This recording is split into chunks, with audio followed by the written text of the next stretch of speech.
Agora 7h46, de volta aqui no Folha no Ar, hoje segunda-feira, 9 de maio, depois do Dia das Mães. Espero que todas as mães tenham tido aí um dia maravilhoso, assim como elas são, né? Espetaculares. Parabéns a todas as mães, e não é atrasado, porque mãe é mãe todo dia, e todo dia pode ser dia da mãe. Se não comprou o presente, inclusive, pode comprar hoje, não há problema algum. Não, presente atrasado não incomoda ninguém. Nós voltamos com o Folha no Ar, no oferecimento de Proteus, serviços de saúde e medicina ocupacional, qualidade certificada ISO 9001-2015, Unimed Campos, cuidar de você. Esse é o plano. Laboratórios Plínio Bacelar, 80 anos de tradição em Campos, e o apoio é de Unicred Norte Lagos. Quem conhece, valoriza. Campos hoje tem tempo bom, solzão brilhando forte aí, a máxima prevista é de 28, agora faz 21 graus aqui no centro. No programa de hoje com o Arnaldo Neto, estamos conversando com o Carlos Alberto Henriques, diretor do Campus IFE, o Campus IFE aqui do centro, né? Então, falando sobre essa polêmica aí, sobre esse susto que foi, e tomara que tenha sido só um susto, e na semana passada essa ameaça aí de um negócio meio estranho, né? Uma coisa que não ficou muito esclarecido o que era, o que seria, o que ia acontecer, essa onda de alardes aí de internet, que a coisa cada hora toma um rumo diferente. Meu caro Arnaldo, eu volto com você, por favor. Opa, Nogueira, como você mesmo adiantou ali no intervalo, vamos agora falar um pouco sobre esse processo, Carlos Alberto, de retomada das aulas presenciais. Você também falou sobre isso, sobre essa volta agora aí às aulas presenciais, né? Como tem sido o protocolo dentro do campus centro? Quantos alunos vocês têm e como equacionar isso, manter esses protocolos, porque a pandemia não passou, nós estamos num momento em que ela deu uma relaxada, uma queda nos números de casos de óbitos, acreditamos que graças ao avanço da vacinação, mas como controlar? Quais são os protocolos que ainda são exigidos dentro da instituição? Então, os protocolos de biossegurança, né, nós estamos lá mantendo um distanciamento um pouco menor, né, o nosso refeitório, né, que é um local onde as pessoas têm que tirar a máscara, né, nós colocamos nas mesas barreiras físicas para, né, proteger os alunos. Nós estamos aí com um refeitório maior, ainda não foi inaugurado, porque a gente depende da cozinha ainda, mas está bem próximo de inaugurar, mas o espaço a gente já está utilizando para alimentação. A máscara ainda é obrigatória dentro da instituição, inclusive os alunos reclamam demais, porque já foi, né, liberado em vários locais, mas lá ainda continua. Pode ser que nas próximas semanas isso mude, mas exigindo também o cartão de vacinação dos alunos. Enfim, são esses. Diminuiu um pouco, né, as exigências, mas continuamos ainda, né?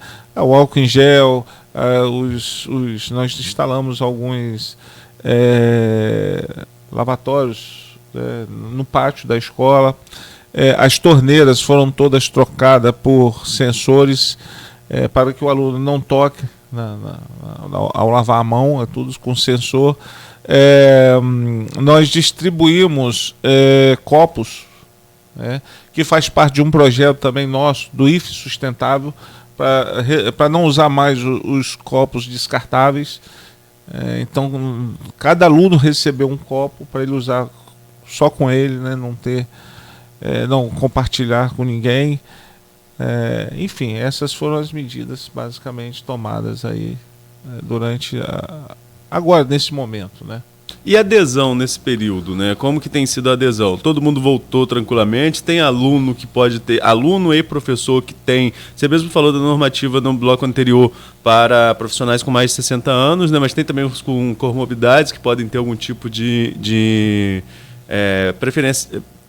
Não seria nem preferência, né? Mas poderiam continuar no modelo híbrido. Como que está essa situação? O aluno pode optar por algum motivo também, se ele tiver algum tipo de comorbidade? Como que está sendo nesse período, como eu falei, não pós-pandemia, mas de relaxamento da mesma?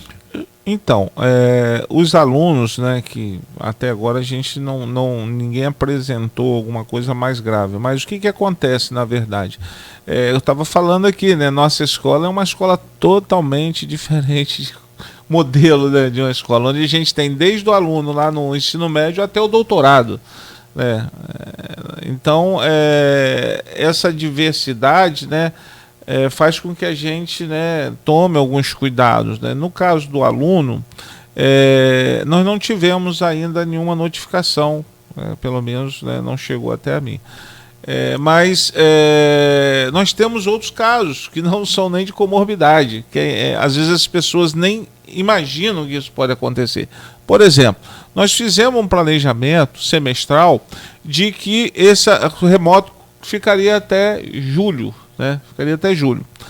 E de repente vem, né, o retorno. Muitos alunos, principalmente do nível superior, eles arrumaram estágio, arrumaram empregos. E aí agora a gente falar para que eles retornem ao presencial, eles vão perder emprego, eles vão perder, né, o estágio. E a gente tem que olhar muito o lado do aluno, né? Então, houve casos em que não se voltou ao presencial para não prejudicar o próprio aluno. Essa questão do professor, a IN, sexta-feira, também já caiu. A partir do dia 6 de junho, todos já terão que voltar. Quem tem comorbidade, quem tem mais de 60 anos, deve voltar ao presencial.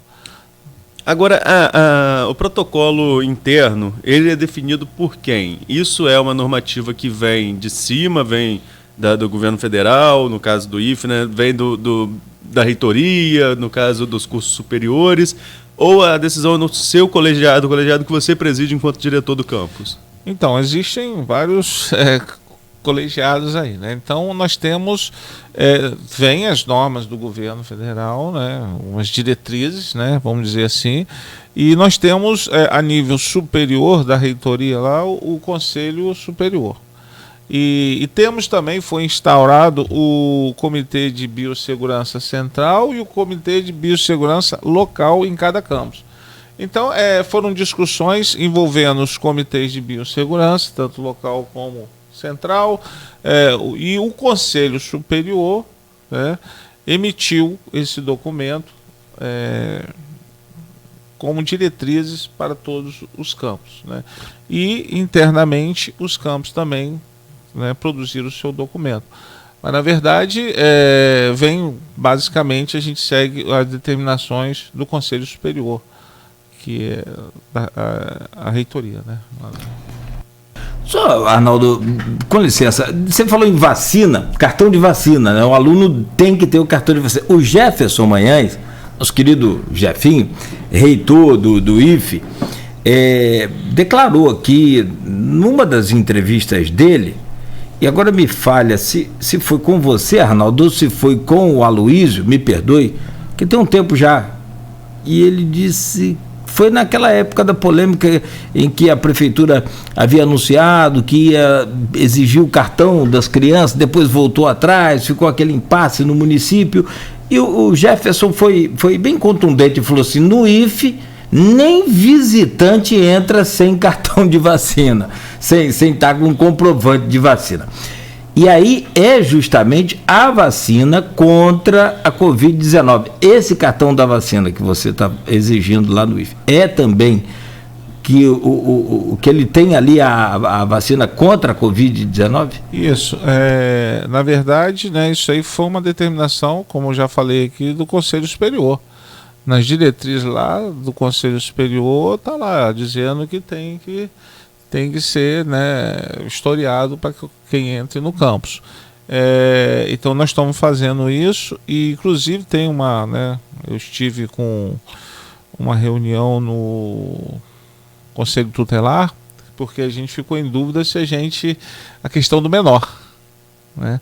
Mas o Conselho Tutelar falou que nos orientou, né, que caso o menor não tenha sido vacinado, não está mostrando, que comunique a eles, que eles vão entrar em contato com os pais dos alunos. Que era uma dúvida que a gente tinha, a questão do menor, se a gente poderia exigir ou não. Mas o Conselho Tutelar falou que se o menor não tivesse sido vacinado, que comunicasse a eles, que eles iam conversar com os pais dos alunos. E tem uma questão do menor aí, se você me permite. Eu fiz a pergunta da vacina da Covid, porque o cartão de vacina é normal ser exigido, né? Não. Sempre foi exigido por toda... É do Covid mesmo. Agora, por isso que eu perguntei. Agora, a questão do menor é muito complicada. Tem casos aí que os pais são separados e um é a favor da vacina e o outro não. É muito... Isso é encrenca para... Por isso que a gente levou até o Conselho Tutelar, para que a gente tivesse, e aí a gente caminhando o nome lá, o Conselho Tutelar é que vai cuidar junto aos pais dessa... Né? Mas, graças a Deus, até agora a gente não tem tido nenhum caso não, ainda bem. Só para complementar também nessa questão do Conselho Tutelar, porque o ECA, o Estatuto da Criança e Adolescente, preconiza que, tendo a vacina, a Maristela Naurá, promotora, participou aqui com a gente, a doutora Maristela, ela mesma colocou isso.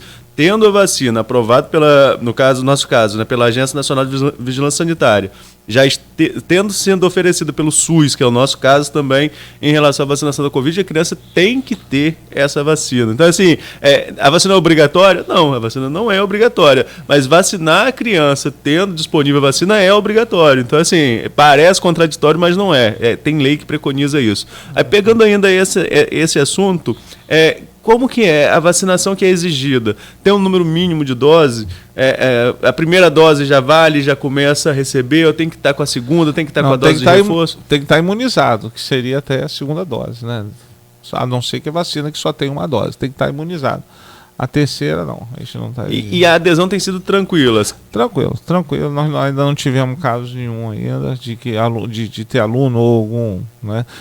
Alguma pessoa que não tenha vacinado e que queira entrar ao campus, né? Não tivemos ainda. Carlos, você é diretor do Campus Centro, que é o maior dos IFES, dos Institutos Federais aqui da nossa, pelo menos aqui da nossa região, não sei de Maricá, que é uma cidade também de porte médio, se lá é maior, mas acredito que não, maior, acho que é aqui o Campus Centro. E aqui nós estamos falando de uma retomada em um momento que a pandemia ainda está acontecendo, né? Eu perguntei lá atrás, desses 8 mil, todos voltam agora, nessa semana, e qual o protocolo em caso suspeito? Porque é muita gente, são 8 mil pessoas circulando naquele espaço.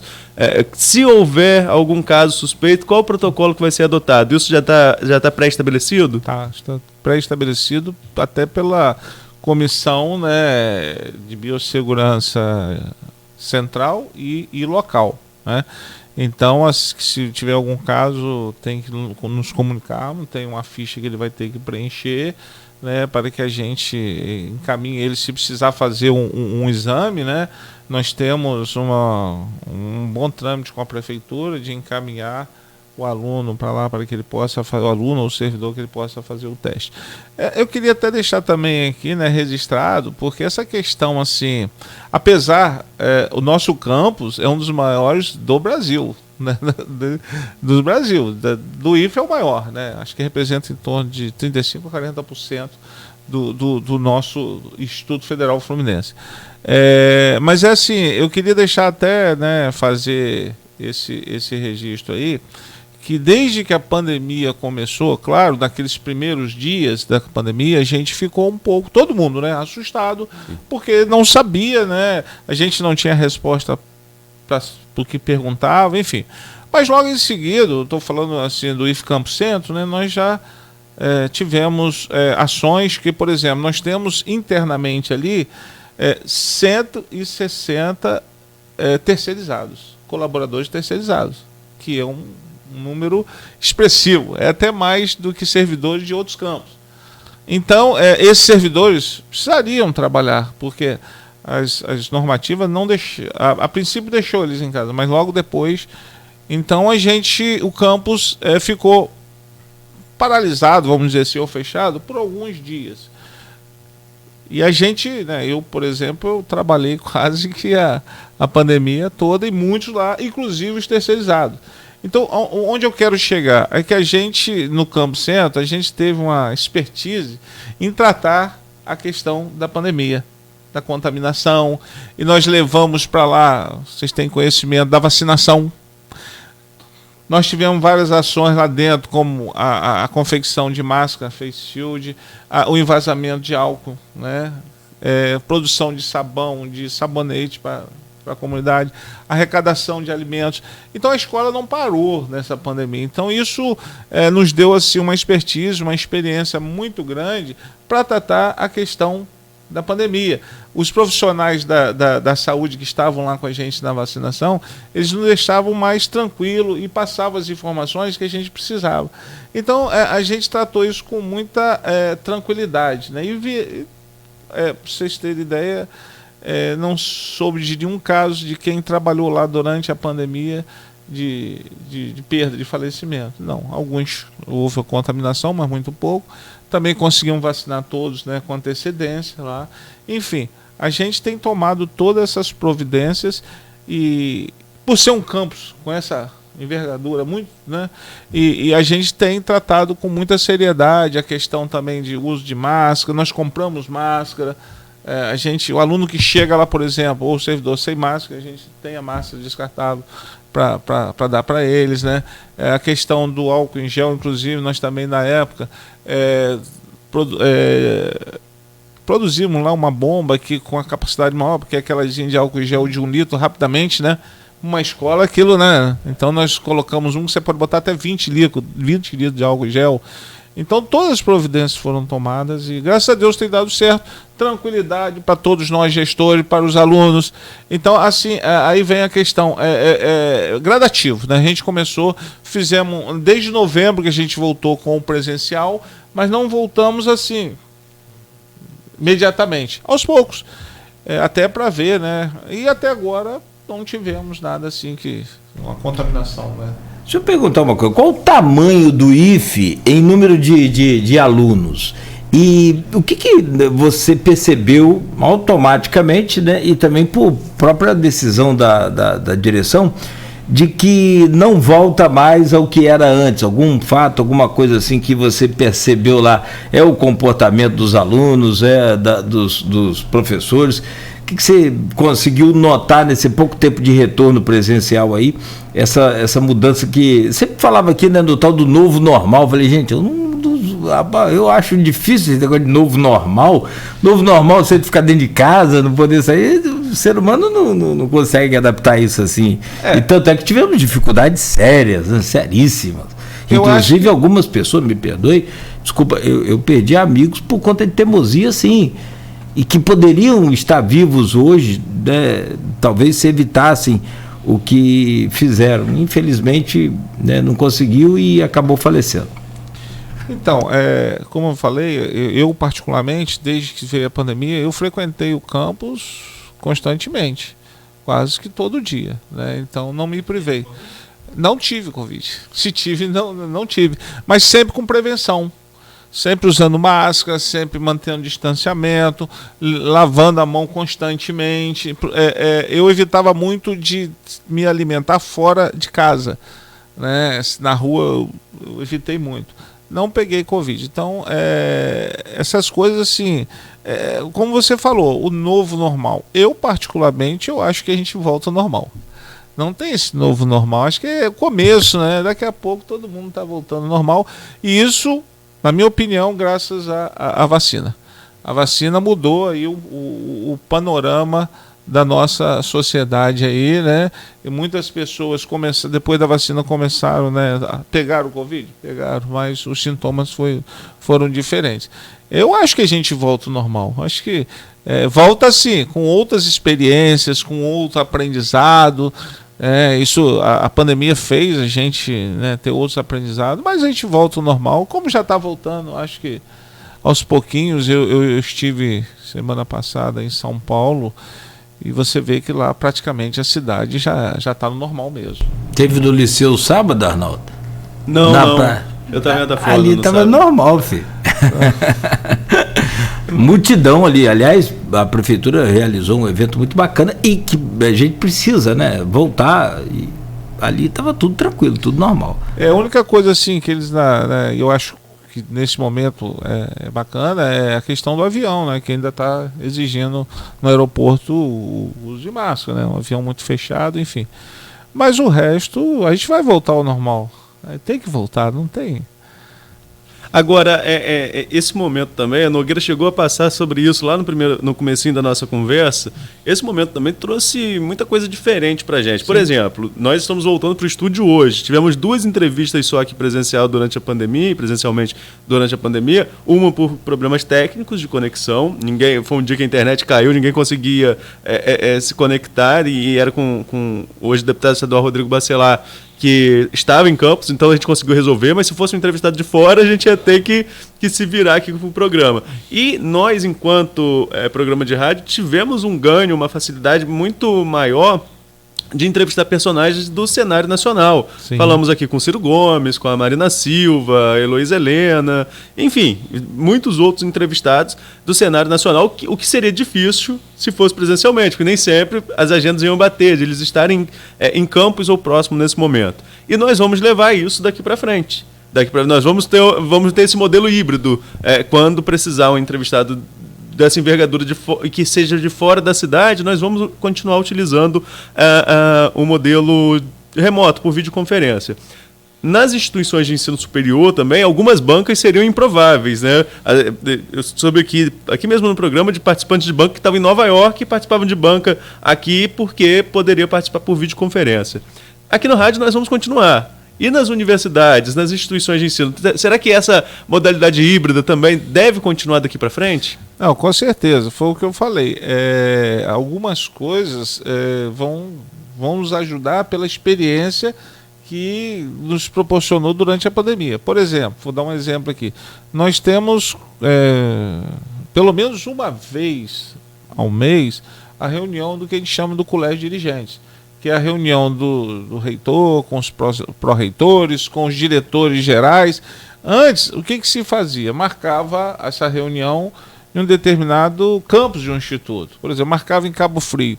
Eu, por exemplo, tinha que me deslocar, quem é de Bom Jesus, Itapiruna, Pádua, né, São João da Barra, tinha que tudo se deslocar para lá.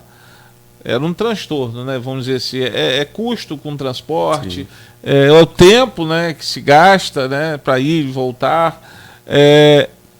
O inverso, você marca uma reunião em Campos, aí tem que vir um pessoal de Cabo Frio, Quissamã, Macaé, enfim. Agora, eu acho que essas reuniões devem continuar, né, remotamente, porque você do seu campus, você pode participar, né, de videoconferência. Eu acho que uma das coisas que vão continuar são as reuniões, né? Eu acho que isso permanece. E no caso nesse caso do ensino mesmo, né? Por exemplo, você tem o exemplo de bancas. Essas bancas, será que continuam ou as bancas voltam ao modelo antigo? A gente ainda não houve um debate sobre isso, mas eu acredito que sim, porque você, né, pode trazer. Normalmente a gente chama professor do Rio de Janeiro, Belo Horizonte, e talvez não precise mais, ele remotamente, né, ele participe da banca. Eu acho que também é uma nova modalidade, vamos dizer assim, para trabalhar. Isso economiza tempo e dinheiro, a verdade é essa. E tem o mesmo efeito, eu não acredito que tenha nada que... Você vai sentir falta, claro, uma personalidade dessa aí, você convidar um escritor, uma pessoa assim, você vai sentir falta ali de um contato, um autógrafo, enfim, né? Mas fora isso, é aquela coisa da acelerada que a gente falou, né? Foi muito, muito, muito, muito profundo. E a gente agora, se você perceber, a gente que fica monitorando, né, os acessos às nossas redes, e a gente percebeu, durante a pandemia, o pessoal acordava mais tarde, acessava depois de 7h40, 8h, tanto que Arnaldo até sugeriu, vamos fazer uma mudança assim. Não, Arnaldo sempre atento a isso, e de fato foi muito bom. Acabando aquele período mais restrito da pandemia, as pessoas passaram a ouvir e assistir o programa mais cedo, porque a partir de 8h já começa também a ter que sair, aí vai para o carro, né? Vai ouvindo no carro, mas vai ter que sair para poder ou trabalhar ou buscar um trabalho, né? Enfim, agora é inevitável que você tenha que juntar as duas coisas agora, nesse momento. O sistema híbrido, né? A gente vai ter que trabalhar muito nesse sentido. A questão da aula em si não é muito fácil, né? Porque os próprios alunos eles têm algumas críticas à questão de estudar, de ter aulas remotas, né? Mas eu acredito que em alguns momentos, de repente um trabalho que o professor possa, né, junto com o aluno, trabalhar remotamente. Esse aprendizado que a gente teve durante a pandemia, eu acho que é um ganho para que a gente possa ter outras formas de aprender e de ensinar. Eu acho que... Carlos Alberto, você está diretor do IFE, mas você é professor, né? E você sabe, eu também sou da área de educação, não sou professor, mas eu atuo na área de educação em São João da Barra, estou licenciado.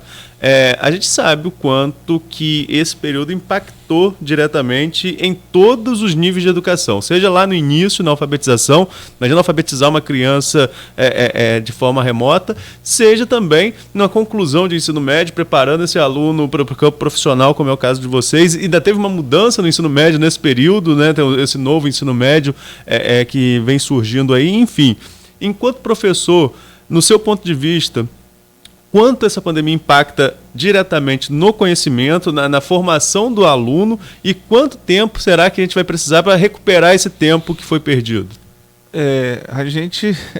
Eu costumo dizer até assim que as pessoas falam em qualidade na educação, mas eu pessoalmente eu não consigo mensurar a qualidade da educação. Acho que a qualidade na educação a gente está constantemente melhorando, né? E nesta pandemia eu acho que a gente teve um retrocesso. Eu vou falar pessoal meu, né? Eu tenho um garoto de 7 anos e um na alfabetização, como você falou, na primeiro ano, e o outro entrando no ensino médio, está no segundo ano do ensino médio. A minha experiência com eles dentro da minha casa, né?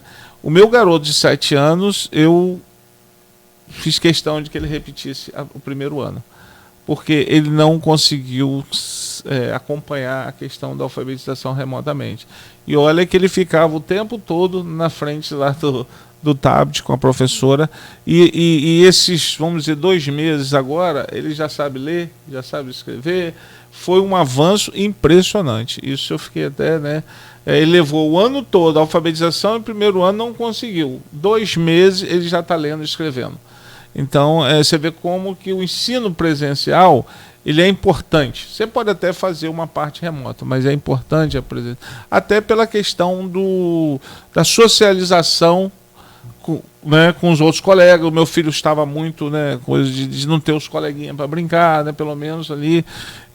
Os alunos do IFE mesmo, eles queriam voltar, vontade de voltar para estar dentro da escola, se socializando, aprendendo, enfim. E meu garoto, né, de 17 anos, o primeiro ano do ensino médio, ele ficava o tempo todo na frente do computador, mas eu sentia a falta dos comentários dele, porque antes ele chegava na casa, falava assim: pai, hoje eu aprendi isso, aprendi aquilo.